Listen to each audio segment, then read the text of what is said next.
What did he do in Shedaloogoo? What did he say in Shedaloogoo? What would you do in Shedaloogoo? What would you say in Shedaloogoo?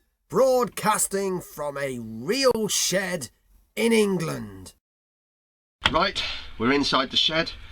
Let's get the hat on, hide the hair, what's left of it, and find out what's coming up on today's Shedaloogoo episode 2. And we have got a theatrical theme today, darling. Well, we've got obviously our story of the day. We're going to be going out and about at a theatre and then seeing if I can bag myself a part in a production. We've got the regulars like Who Am I, Shedaloogoo lyrics, Stataloogoo joke of the day, and all of those sorts of things. But we have got 2 new features on today's programme, and they will be Ghost That Tune and David BlameMe. Stay tuned, find out what is happening. SOTD, story of the day. After last week's story about the man with 144 cans of Iron Brew, it was hard to top that story, but I've managed to find it, and it comes via this is locallondon.co.uk, where a news article this summer brought about by, well, let's just say a little bit of nakedness. How about if you went to a naked jazz festival? That's what happened in Orpington in London, where it was their jazz festival. Over 4 days, people got naked and sat and enjoyed music. What a nice tune. It was the 8th Naked Ale and Jazz Festival, and it took place thanks to the Naturist Foundation near Star Lane, and it was said to be a great success by the organisers. Needless to say, the theme was Bare is Beautiful. Not in my case. I will spare you the blushes and not get naked for Shedaloogoo. And so people got naked, there in their birthday suits, enjoying the glorious English summer weather. And on the Saturday they had the usual naked, well, I'm guessing naked, umbrella parade through the grounds, not on the streets, where people obviously there in the buff just with an umbrella. Well, it was such a success. Bookings have been made already for next year. You can go, if you want to wear clothes, you can go and wear clothes.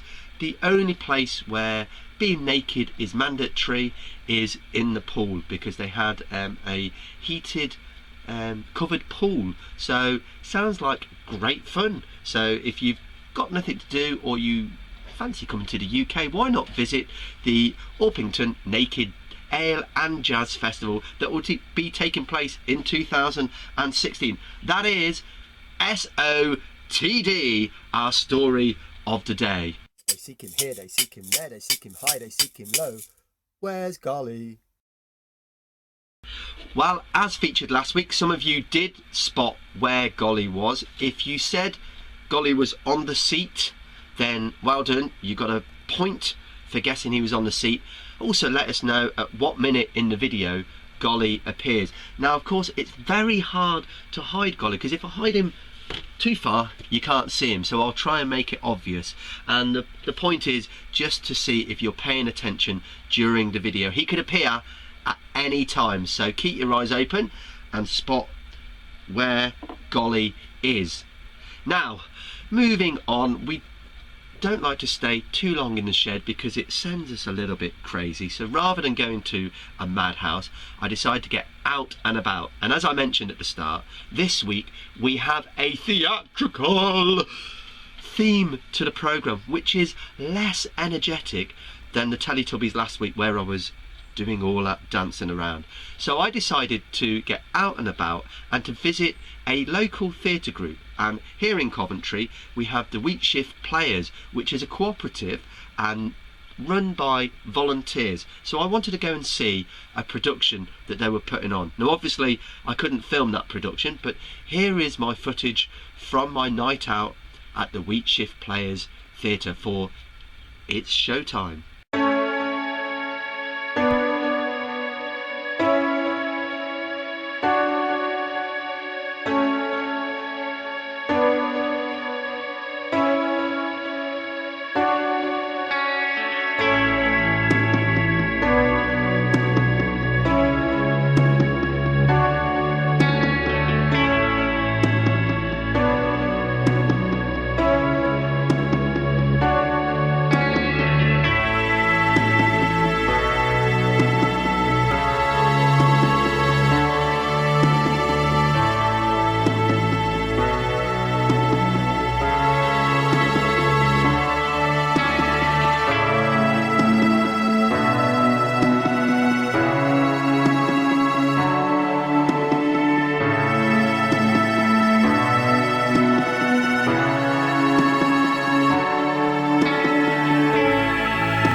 Well, I'm back from my trip to the Wheat Shift Players Theatre, the cooperative group, all volunteers, and it was an absolute fantastic performance. I wonder what it would be like to get a role in a play, in a drama. I'm going to see if I can get an audition. And later in the programme we'll be finding out if, inspired by that theatrical performance, whether I can land myself in a TV pilot production. So I'm going to be blagging my way, seeing if I can get an audition for a part. So that's what I'm going to be doing later, find out what happens there. Right, it's now time for this. Shedaloogoo joke of the day. An old man is afraid that his wife is losing her hearing, so he walks pretty close to her and he gets to her ear and he says, "Can you hear me?" She didn't answer, so he walks up a little bit closer. "Can you hear me?" Still no reply. So finally he gets right close to her ear and says really loud, "Can you hear me?" And his wife said for the third time, "Yes." Oh, sorry, that's terrible. Okay, well, we want something new to keep you entertained, and what I have introduced this time is a new feature called Ghost That Tune, and what you will hear is our resident, friendly, happy house ghost. That's why I live in a shed. The house is full of ghosts, and our house ghost will be, well, it'll just sound like he's in pain, but he will be giving you a tune, and you've got about a minute to work out what the tune is. So can you ghost that tune? Good luck.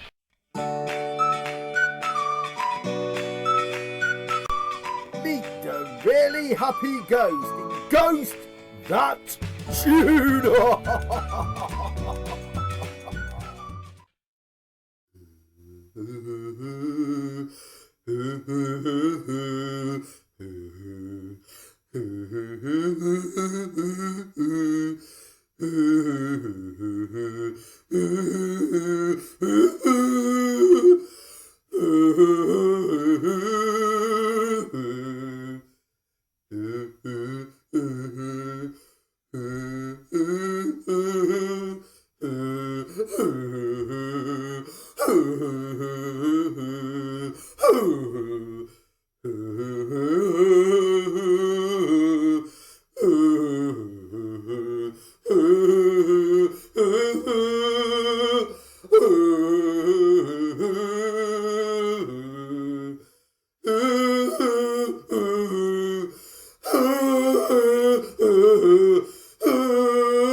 Who am I? All the information I've got today on today's character comes from Wikipedia, so thank you, Wikipedia. So we're about, oh, if you do work out who the character is, no, please don't cheat, there's no prize, don't send us a postcard, but do leave a comment underneath this video and say who the character was. Better still, how many seconds were on the clock when you worked out who it was. So the music will begin. This is where it can go horribly wrong. Let's start the clock now. Okay, he is a British television puppet character who was created, operated and voiced by David Claridge, who'd previously worked with Mooncat puppets in the ITV children's TV series Get Up and Go. He also worked for Jim Hensman. This character lived under King's Cross railway station in a cave. He had an infant brother called Little Reggie and a girlfriend called Glenys, the guinea pig. His colleagues included the dour Welsh technical whiz Errol, and and also the enthusiastic self-appointed number one Kevin, who came from Leeds and loved pink buckets. He was the saviour of breakfast television, where he saved TVAM in the ratings war against BBC's Breakfast Time. Worked out who it is? I think you should have got today's character. I loved this one, so absolutely fantastic. Whew. Shedaloogoo. And today's Shedaloogoo, we have got some interesting facts about babies. And have you any idea what the most popular month for babies being born in the US? Have a guess. Okay, well, the month is actually August. That's the number one popular month for babies being born, and in the US over 4 million babies are born every year annually, with August being the most popular. And according to the figures from the Centre for Disease Control, July this year, they said that 362,978 babies were born in August. The next most popular month, September, then July, and then down the bottom, the least popular months. Can you guess which month of the year would be the least popular for having a baby? Have a guess. February, actually, with 299,235 babies born in February, with April being 11th and January being 10th. And so obviously if you do the maths and the stats on that, because this is Shedaloogoo, notice that in the winter months people are having rumpy bumpy making babies, having babies born in the summer. And I think that's probably because women don't want babies in the middle of winter, going through that harsh childbirth in the middle of cold winter. And final stat today on Shedaloogoo is Tuesday is the most popular day. Birthday, yes, so more babies are born on a Tuesday than any other day of the week, so that is Shedaloogoo. It's time now to introduce a new character into Shedaloogoo, and you may have heard of, if you're of a certain age, recognise this man, and that is of course David Bellamy, who used to be he does a lot of gardening and sort of that sort of thing. He's a botanist. So why not meet David BlameMe? Not to be confused with David Bellamy. David BlameMe gets blamed for all sorts of things. So let's meet David BlameMe. I'm David BlameMe, and I'm a botanist. Nice bomb. Hello, I'm out and about again in your back garden, having a rummage round in these plants, bushes, and just anywhere green so that I can hide away, because I get blamed for everything, because I'm David BlameMe. Come and join me as I look at something creepy.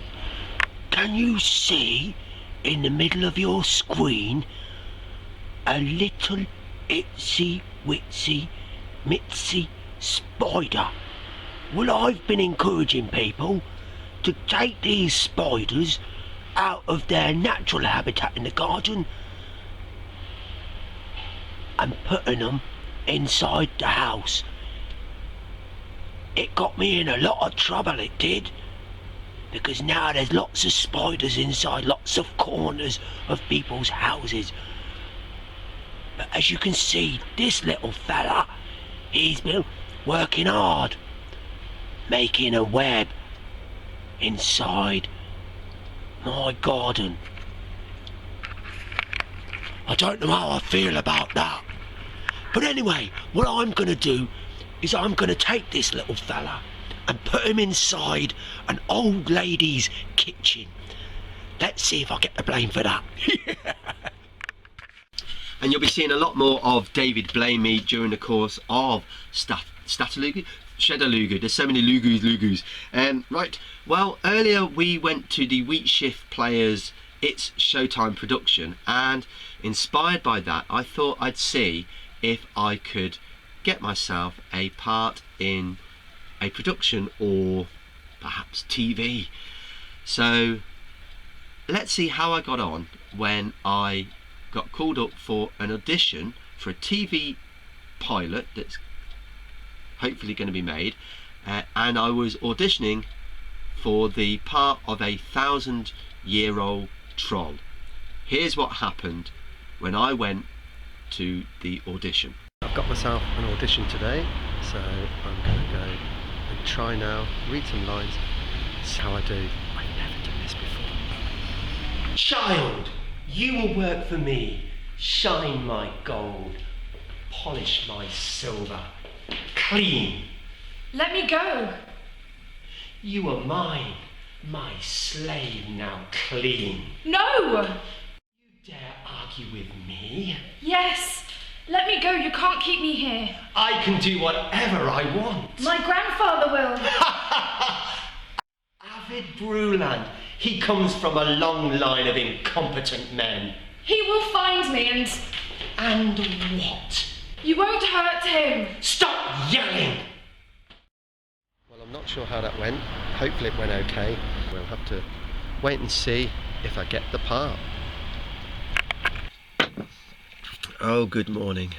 Well, I've just checked my emails and I've got a reply back from Halogen Entertainment about the audition earlier, and it says, "Dear Rob, thank you for coming today. We were so impressed with you that we're creating a new character for you to play, the role of Stuart Forbes. He's a teacher in folklore at the school where B goes to and is actively involved in trying to find and expose the troll on the mountain. He constantly comes into contact and dispute with Avid Bruland, Tromso's resident troll killer and hunter. He always wears a tie and tweeds." I hope you accept. Tie and tweeds, oh my goodness. Wow, there we go. I kind of got a role. Well, I did get a role. So I got a role. Where are they now? Whatever happened to Jodie Foster? We know her in such famous roles as a child prostitute in the Martin Scorsese film Taxi Driver in 1976. She went on to win an award for her role in The Accused in 1988, and the role that probably, in my opinion, Jodie Foster is most famous for is the 1991 absolutely brilliant film The Silence of the Lambs. Not silence here, there's hedge cutting going on in next door's garden. That's what happens when you live in a shed. So of course, fantastic role there, and so she was in very successful films. But what's happened to her since? Well, since that time in the Hollywood blockbusters, according to biography.com, where all this information is coming from today, Jodie Foster has been more selective about her film roles, and in fact has gone on to produce and direct films of her choosing. And so she's been directing projects, and she's been in hit movies such as Maverick in 1994, Contact in 1997, and of course Panic Room in 2002. She reunited with her Maverick colleague Mel Gibson for an off-peak drama called The Beaver in 2011. Never heard of it. And she served as its director, and she co-starred with Mel Gibson in that film. She also worked with Roman Polanski in his dramatic comedy Carnage in 2011. In 2013, she picked up the Cecil B. DeMille Award which is an honorary Golden Globe Award for her outstanding contributions to the world of entertainment. And it was there that she gave the speech about her modern family, where she has been bringing up her 2 boys with her new wife, Alexandra Hedison, who is an American photographer and actress, and she was married in a private ceremony, so a very private life. And of course, Hedison previously dated Ellen DeGeneres for 3 years before hooking up with Foster. So she's got, as she said, a modern family, 2 sons, wife, selective now about the films that she does. So I'm sure you've wondered what the hell happened to Jodie Foster while she's still around, just not making as many films. But I will always remember her for a role in The Silence of the Lambs. Phew, look at that view! Yes, it's that time where we just pick up the camera and go outside and see what's happening in the weather. So here we go. We're going outside. It is a glorious sunny day. Blue sky, white clouds and sunshine.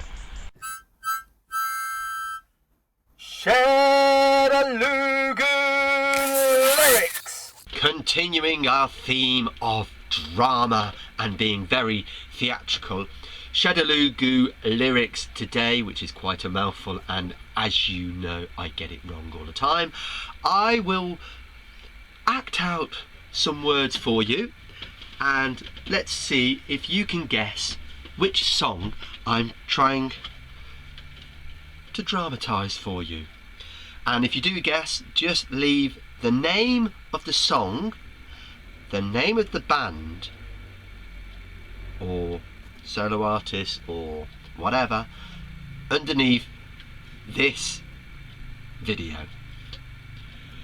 Oh, there ain't no love, no Montague, no Capulets, just banging tunes and DJ sets and dirty dance floors and dreams of naughtiness. Over to you, over to you, over to you in Shagaloo. Over to you, over to you, over to you in Shagaloo. Right, we're at the part of the show that it's over to you, and I've been amazed by the response on Twitter, Facebook and on YouTube to the pilot episode, and of course the very first episode that aired with the theme of the Teletubbies last time. So I'm going to read out some comments by you, and let's just see how it goes. So John Wilson said, I've got that sky blue mug, which is this one here, very good mug to have, from Coventry City Football Club. So thank you, John, for that comment. My Twitter friend Caroline Alott said, I love the video you've made, absolutely brilliant, if I actually get it right.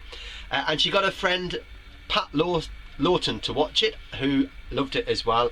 And Caroline said, well, I'm in for the long haul now, Rob. So thank you very much for that comment.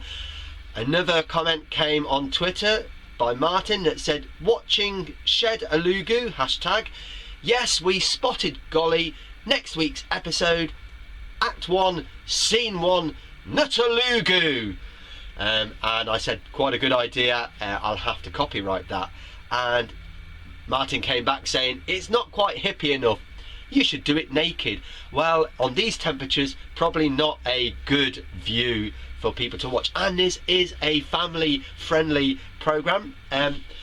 Carrying on the comments, thank you to Tiswas Online, who, when they saw Shedaloogoo, said, still baffled by Shedaloogoo by @robmacca, but seems fascinating enough. So thanks to the guys from Tiswas Online, who I said were one of the influences of making this programme.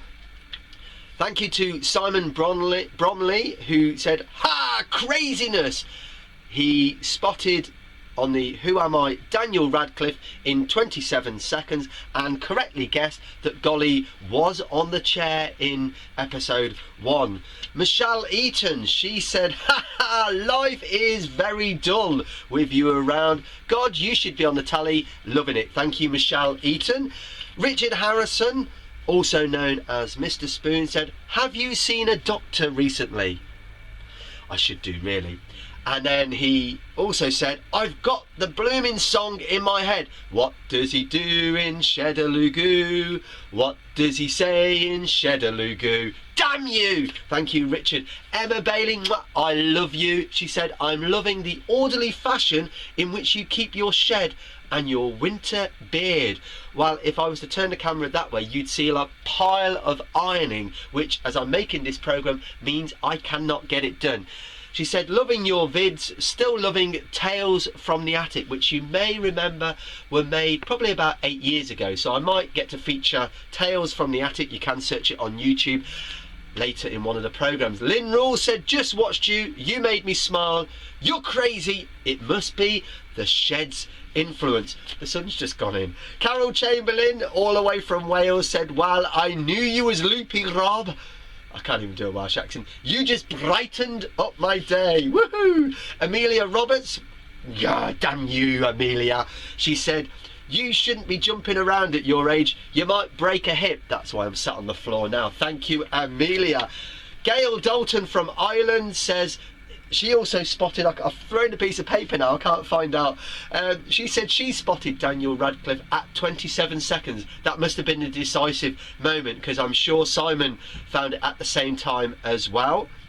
She says, "Don't know who is more nuts, you for making this or for me for watching." And finally, today's final comment on Over to You comes from Jilly Harris Kuhn. I've probably pronounced that wrong, sorry, correct me in the comments. She said, "You need to go on YouTube, you'll be a star overnight, LOL." Name this location.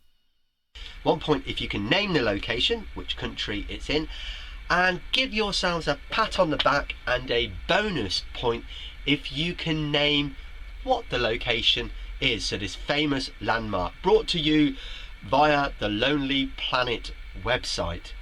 So hopefully the picture is on the screen now and you are guessing what the famous location is. Fascinating fact. Keeping to our theatrical theme for this episode put my teeth back in, of Shedaloogoo, today's fascinating fact: did you know the first American film to show a toilet being flushed on screen, have you guessed, was in September 1960, the Alfred Hitchcock film Psycho? And that information is brought to you via BuzzFeed. Thank you very much for tuning in today for Shedaloogoo. Hopefully it's been a little bit calmer than last week, but equally as much fun. Want to hear from you. Have you enjoyed it? What's the good points, bad points? Join me next time where we'll have another action-packed programme from Shedaloogoo. Bye-bye. What did he do in Shedaloogoo? What did he say in Shedaloogoo? What would you do in Shedaloogoo? What would you say in Shedaloogoo?